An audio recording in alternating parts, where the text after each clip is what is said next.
Buongiorno, io sono Giada Tasinato e questo è il nuovo numero della serie di articoli appassionanti firmati Passione Antiqua, il negozio di antiquariato della mia famiglia situato ad Abano Terme. Questo è un numero molto importante perché segna il primo anniversario di questa serie di approfondimenti che abbiamo iniziato proprio nel febbraio del 2024 e dato il buon riscontro che abbiamo visto da parte vostra abbiamo deciso di proseguire anche per quest'anno. Oggi parliamo di una delle figure centrali del panorama artistico del secolo scorso, Gio Ponti, ma non andremo ad analizzare le sue opere architettoniche, sicuramente famosissime, ma ci focalizzeremo su quelle che rientrano invece nelle arti decorative. Nel corso del video capirete meglio. Come sempre vi ricordo che tutto quello che vi mostro è linkato giù in descrizione, dove trovate anche il link per iscrivervi all'area riservata del nostro sito, così da ottenere un sacco di vantaggi, tra cui anche sconti mensili, non dico altro. Inoltre, sempre in descrizione trovate i link anche a tutti i nostri altri social. Mi raccomando, controllate di essere iscritti non solo qui su YouTube, ma anche di seguirci su Instagram e Facebook per rimanere sempre in contatto e soprattutto per vedere i nostri gioielli e oggetti antichi da punti di vista sempre diversi. Come saprete, Gio Ponti è stato uno degli architetti e designer italiani più influenti del XX secolo.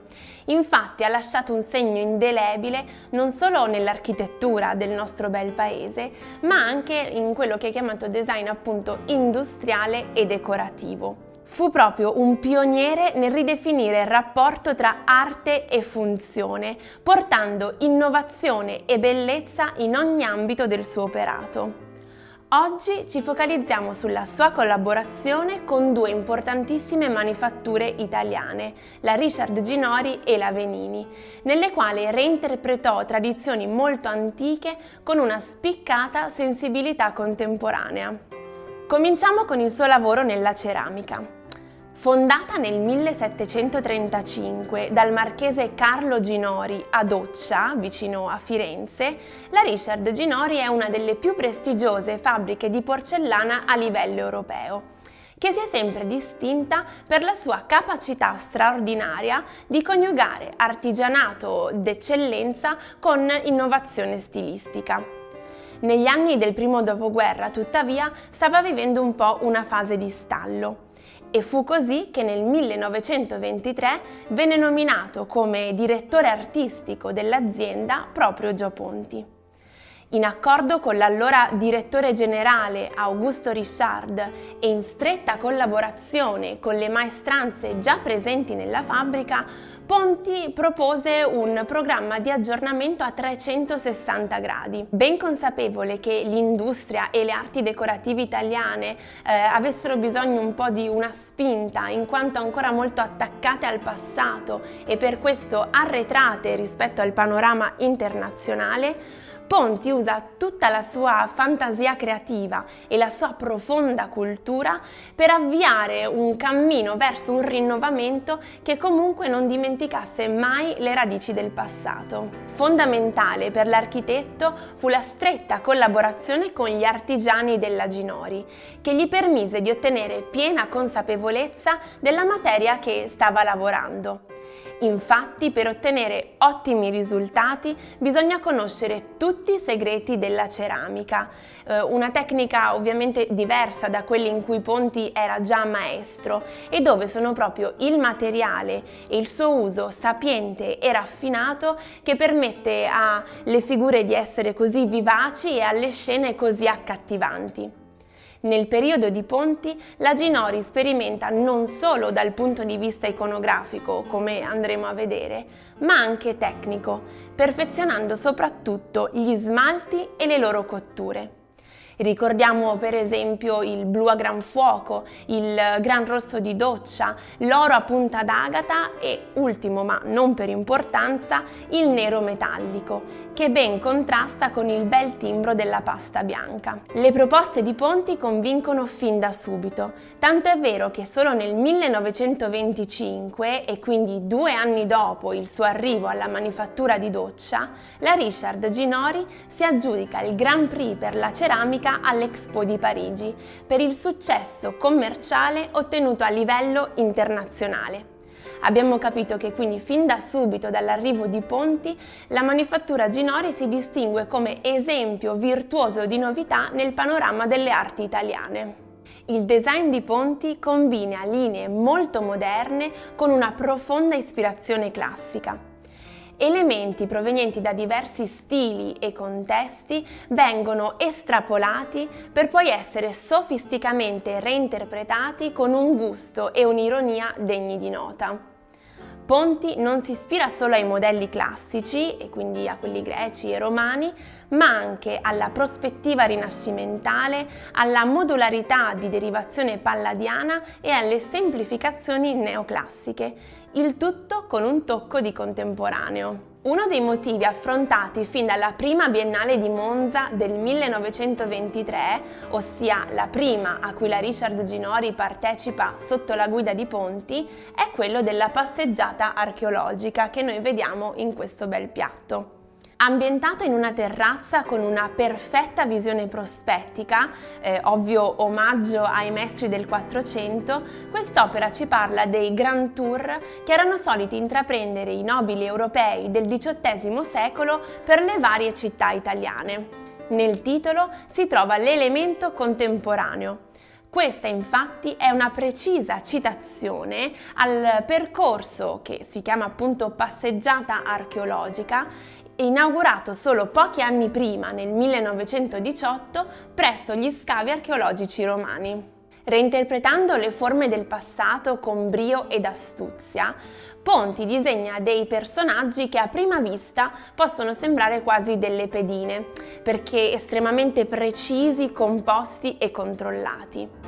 Tuttavia, con uno sguardo un po' più attento, questi ci sembreranno proprio prendere vita e sembrano volenterosi di dare corso alle attività che stanno effettivamente svolgendo.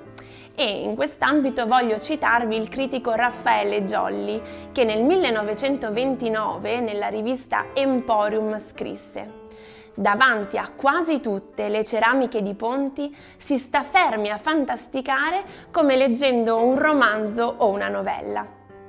Analizziamo quindi la serie Le Quattro Stagioni, dove Ponti con i suoi classici colori vivaci e le forme stilizzate ci vuole parlare proprio della ciclicità della natura. E guardate, le immagini sono talmente coinvolgenti che ci sembra proprio di poter entrare nelle scene e sentire il profumo dei fiori freschi appena raccolti in primavera o il freddo degli inverni pungenti di campagna.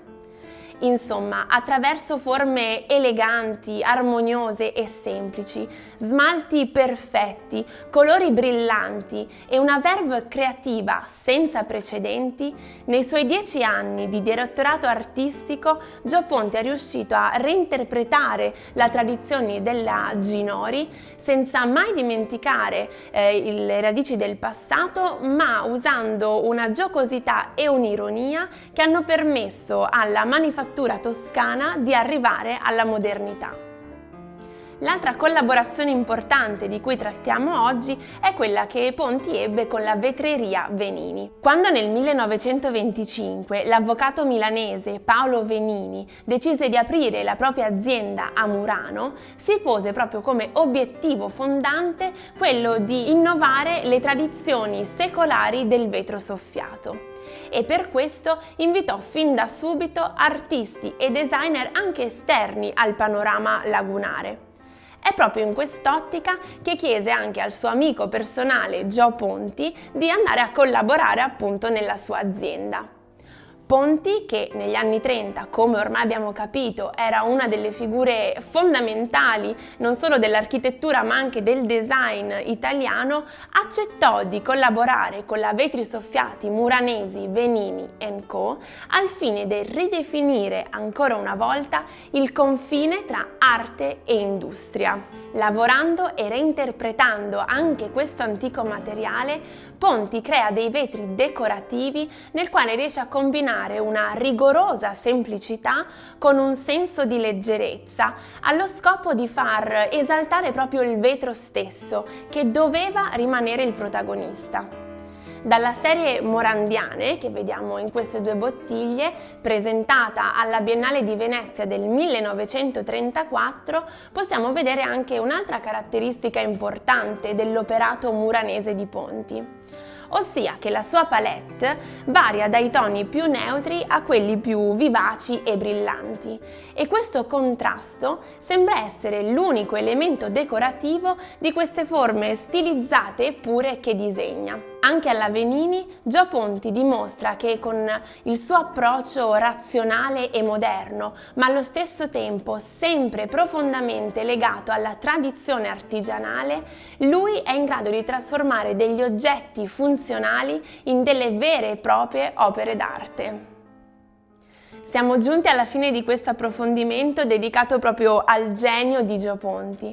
Come sempre vi ringrazio per avermi ascoltata e spero di avervi tenuto compagnia. Vi aspetto ovviamente il mese prossimo. Vi ricordo di iscrivervi all'area riservata del nostro sito e di seguirci su Instagram e Facebook per aggiornamenti quasi quotidiani. Ciao passionari!